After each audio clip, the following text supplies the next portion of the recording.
Well, the libs have struck again. A famous statue in New York was just beheaded for the most insane reason. Joshua Kaplan at the Gateway Pundit reports and asks the question, when will the revision of history end, akin to enemies of the Middle East blowing up statues like this one here? A group of juveniles, apparently, quote, juveniles are suspected of beheading a statue of Christopher Columbus. Yes, Christopher Columbus in Yonkers, New York. Unbelievable, the acts of violence against inanimate objects now, okay? We got a clip from NBC New York, but here is the picture of the statue's head. Totally beheaded, torso down, completely destroyed. Let's go now to NBC4 in New York. A Yonkers man driving to work this morning says he looked over and saw the head that sat atop this monument for Christopher Columbus gone, ripped off. He calls it an assault on history. Others say it should have been taken down long ago. It's very disappointing that American values have sunken to the level that they are today. Lifelong resident Pat Gambardella was so upset he called the police when he noticed the head of celebrated explorer Christopher Columbus torn from atop the statue inside the Yonkers park that bears his name. I did go up there and I did see it. It was all smashed. The bronze-colored sculpture discarded next to a plastic bag on park grounds. Yonkers police, still investigating the incident, say it could have been the work of juveniles overnight and possibly fallout from the deadly protests and anti-protests over a Confederate statue in Charlottesville, Virginia earlier this month. So sad. Well, now the Yonkers police are investigating the incident. They say it could have been the work of juveniles overnight. But it could be fallout from the protests and counter-protests over a Confederate statue in Charlottesville. I would go with the latter, personally.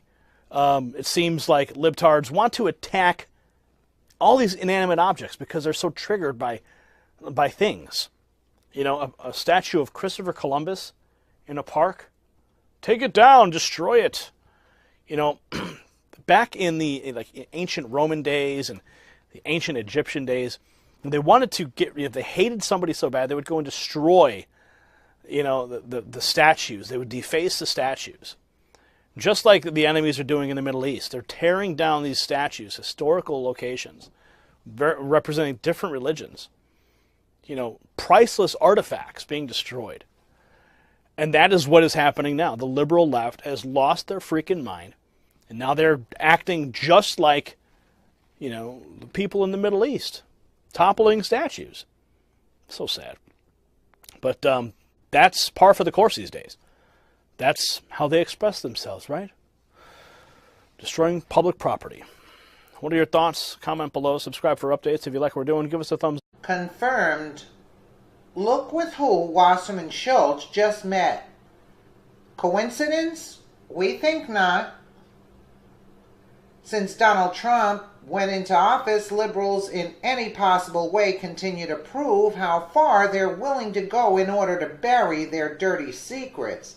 According to News Punch, Debbie Wasserman Schultz was photographed meeting with a man who vowed to kill Julian Assange and Edward Snowden on Thursday. Schultz was photographed at a City of Hollywood meeting with Evan Ross, a Miami Democratic lobbyist who made international news when he offered to murder Assange and Snowden in July. SunshineStateNews.com reports the two of them, Wasserman Schultz and Ross, with their heads together. They were obviously consorting, and it made me feel uncomfortable, a citizen attending the meeting told Sunshine State News. Some of the photos are displayed on this page, and of course they found their way to Twitter and some conservative Debbie Wasserman Schultz watch blog sites. Said the story in Disobedient Media that Wasserman Schultz would appear personally with Ross, who had openly stated his willingness to kill WikiLeaks founder Julian Assange, who has never been charged with a crime, fuels claims by those who view the Democratic Party establishment as hopelessly corrupt. While I admit this is not the most alarming piece of Debbie Wasserman Schultz news we've ever reported, it does establish a convergent pattern of computer-centric issues in the Democratic Congresswoman's life that gets stranger each week, which she apparently is happy to parade in public. You would think getting caught in her hacked emails showing a preference for Hillary Clinton during the 2016 presidential primary would have been enough to humiliate the then chairwoman of the Democratic National Committee.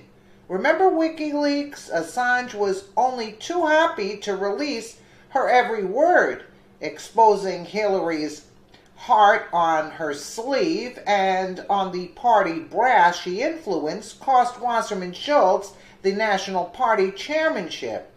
The boos at the Democratic National Convention breakfast, hard to believe they aren't still ringing in her ears. Nevertheless, her computer-related decisions continue to haunt her.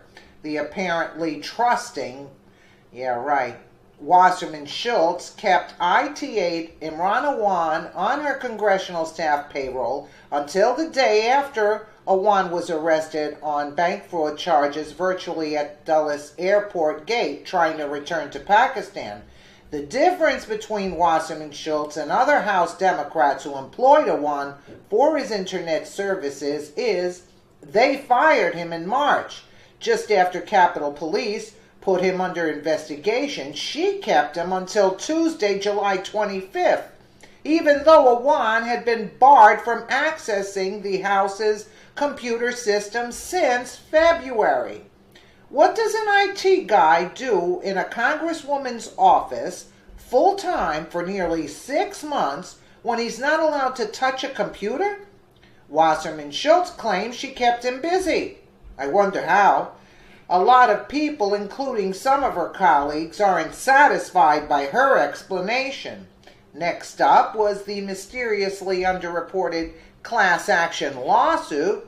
Some 150 Democratic donors, many of them Bernie Sanders supporters, sued Wasserman Schultz for fraud, negligent misrepresentation, unjust enrichment, breach of fiduciary duty, and negligence, saying in more common English she rigged the primary. It's over now. She escaped. The case was dismissed 2 weeks ago in his ruling. Federal Judge William Zlock never said Wasserman Schultz didn't give Clinton an edge. He said plaintiffs failed to show they suffered a concrete injury particularized to them that could be tested in this court. Another crock.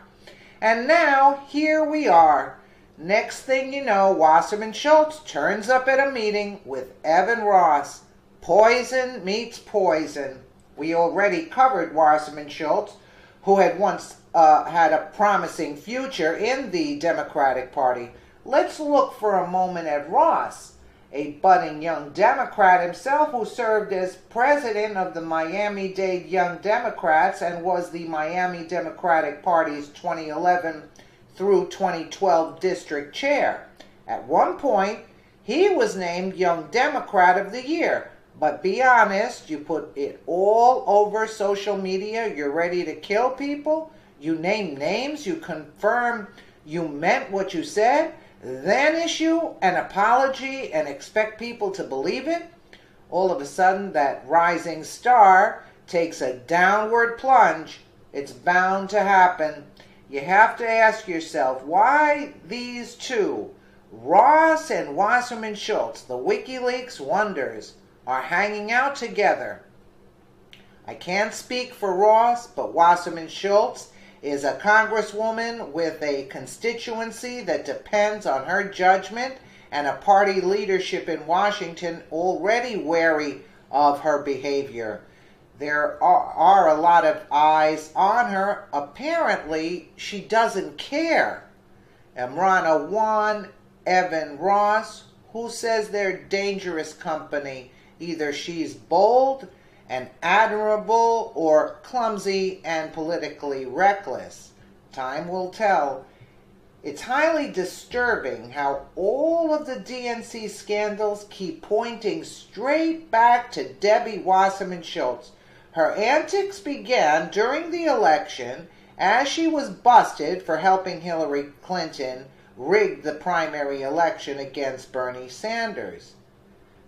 Yeah, because actually I would assume that she's the front runner for Hillary's dirty work, because Hillary can't go and do this, so she sends Wasserman Schultz to do the dirty work for her. And Wasserman Schultz is way compromised, in many things.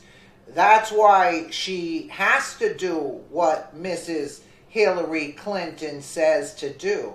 That's basically it. Because nobody would be putting themselves on the line to that extent. You would actually, like, keep a low profile? No, she's out there because somebody's pushing her to be out there. What other explanation is there? Let me know what you guys think in the comments below. And again, thank you so much for watching.